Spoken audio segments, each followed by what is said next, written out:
விருந்து ஸ்பெஷல் விருந்துன்னு போட்டிருந்தேன் இல்லைங்களா, அதெல்லாம் முடிச்சுன்னா பார்த்தீங்கன்னா ஃப்ரூட்ஸ் எல்லாம் இருந்தது.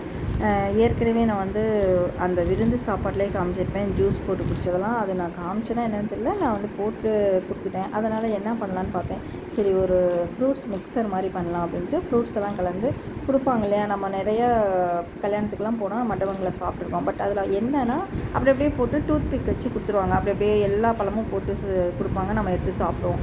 அது மெயினாக எதுக்கு கொடுக்குறாங்கன்னா, பிரியாணி இந்த மாதிரி ஹெவியானது சாப்பிடும்போது நமக்கு டைஜஸ்ட் ஆகுங்கிறதுக்காக தான். பட் நான் என்ன பண்ணேன்னா அதில் கொஞ்சம் தேன் கலந்தேன். என் வீட்டில் ஆப்பிள் இல்லை, ஆனால் ஆப்பிள் இருந்தால் அதை ஆட் பண்ணிக்கலாம். பட்டு பலா முக்கனையும் இருந்தது, மாப்பழா வாழை, அது இல்லாமல் ஒரு மாதுளம்பழம் ஒரு 10 சீட்ஸு அந்த மாதிரி ஒரு கைப்பிடி அளவுக்கு போட்டுட்டேன். அப்புறம் பேரிச்சம்பழம் மெயினாக போட்டேன். ஏன்னா அது வந்து சுகர் போடாமல் அது போடும்போது தேனும் கலக்கும்போது இது வந்து செம டேஸ்ட்டாக இருக்கும். சில பேர் பார்த்திங்கன்னா வெயிலுக்கு சாப்பாடே வந்து வேண்டாம், வயிறு உபசமாக இருக்குது, ஒரு மாதிரி இருக்குது, வெயிலில் சாப்பாடு வந்து எனக்கு சேரலை அப்படிம்பாங்க. அந்த மாதிரி டைமில் குழந்தைங்களாக இருக்கட்டும் பெரியவங்களாக இருக்கட்டும், அந்த மாதிரி வேண்டான்னு அவாய்ட் பண்ணுறவங்களுக்கு இந்த மாதிரி ஒரு ஸ்பூன் இது தேன் போட்டு நல்லா கலந்துட்டு ஒரு 2 நிமிஷம் வச்சு கொடுத்தீங்கன்னா, உங்கள் வீட்டில் என்ன பழம் இருக்கோ அந்த மாதிரி போடுங்க. நான் என் வீட்டில் இருந்த பழங்கள் போட்டிருக்கேன்.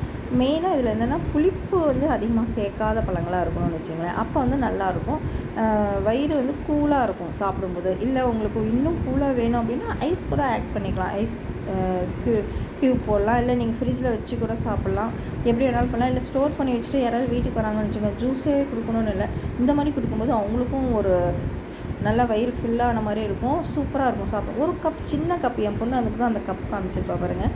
சின்ன கப்பில் நீங்கள் கொடுத்தீங்கன்னா போதும், அவ்வளோ அந்த வெயிலுக்கு வரவங்களுக்கு ரொம்ப கூலாக இருக்கும், நல்லா இதாக இருக்கும். இல்லை சாப்பிடவே வேண்டாங்கிறவங்க கூட இந்த ஒரு கப் சாப்பிட்டிங்கன்னா வயிறு ஃபுல்லாகவும் இருக்கும், ரொம்ப ஹெல்த்தி வேறு.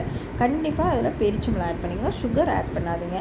ஐஸ் வந்து அவங்கவுங்க இதுதான். அதே மாதிரி மாம்பழம் வந்து நல்லா பழுத்து தான் இருந்தால் ஆட் பண்ணுங்கள், இல்லைன்னா அதை அவாய்ட் பண்ணிவிடுங்க. என் வீட்டில் நல்லா பழுத்து இனிப்பாக இருந்தது, அதனால் ஆட் பண்ணேன்.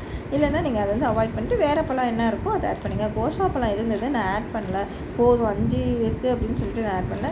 சும்மா சின்ன பவுலில் ஒரு பவுல் சாப்பிட்டு பாருங்கள். இது வந்து சாப்பாடே உங்களுக்கு அளவும் குறைஞ்சிடும், இல்லை சாப்பாடே வேண்டான்னு கூட இந்த வெயிலில் தோணும், அந்த அளவுக்கு இது வந்து ஃபில்லிங்காக இருக்கும் வயிறுக்கு.